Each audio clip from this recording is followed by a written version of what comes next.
ನೋಡಿ ಬಾಯ್ಲ್ಡ್ ರೈಸ್ದು ಮೆಂತ್ಯ ಸೊಪ್ಪು ಹಾಕಿ ಗಂಜಿ ಮಾಡಿದ್ದೀನಿ. ಯಪ್ಪ ಏನು ಚೆನ್ನಾಗಿದೆ ಅಂತೀರಾ. ಇದಕ್ಕೋಸ್ಕರ ಕುಕ್ಕರ್ ಇಟ್ಬಿಟ್ಟು ಎಣ್ಣೆ ಸಾಸಿವೆ ಹಾಕ್ಕೋಬೇಕು, ಸ್ವಲ್ಪ ಜೀರಿಗೆನೂ ಹಾಕ್ಕೊಳ್ಳಿ. ಇದು ಚಿಟ್ಪಟೆ ಆದಮೇಲೆ ಕಾಳು ಮೆಣಸು ಸ್ವಲ್ಪ, ಈ ಮೆಂತ್ಯ ಸೊಪ್ಪು ನೋಡಿ ತೊಳೆದು ಸಣ್ಣಕ್ಕೆ ಹಚ್ಚಿ ಹಾಕಿದ್ದೀನಿ. ಇದನ್ನು ಫ್ರೈ ಆದಮೇಲೆ ಶುಂಠಿ ಸ್ವಲ್ಪ, ಹಸಿಮೆಣ್ಸಿನ್ಕಾಯಿ ಖಾರಕ್ಕೆ ಬೇಕಾದಷ್ಟು ಹಾಕಿ ಸ್ವಲ್ಪ ಫ್ರೈ ಆಗಲಿ.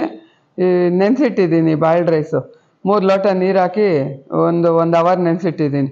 ಅದು ಹಾಕ್ಬಿಟ್ಟು ಇನ್ನೊಂದು ಲೋಟ ನೀರು ಹಾಕಿ ಉಪ್ಪು ಸ್ವಲ್ಪ ಅರಿಶಿನ ಸ್ವಲ್ಪ ಹಾಕ್ಬಿಟ್ಟು ಒಂದು 3 ವಿಸಿಲ್ ಹಾಕ್ಸಿ.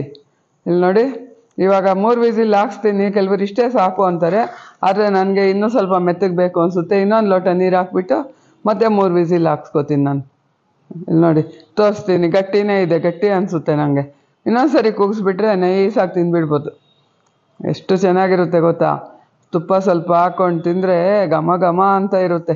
ಇದಕ್ಕೆ ಧನಿಯಾ ಪೌಡ್ರು ಒಂದು 1/4 ಸ್ಪೂನ್ ಹಾಕಿದ್ದೀನಿ, ಹಾಕ್ಕೊಳ್ಳಿ, ಚೆನ್ನಾಗಿರುತ್ತೆ ನೋಡಿ. ಅಬೆ ತೆಗೆದ ತಕ್ಷಣ ಗುಪ್ಪ ಅಂತ ಹೊಡೆಯುತ್ತೆ.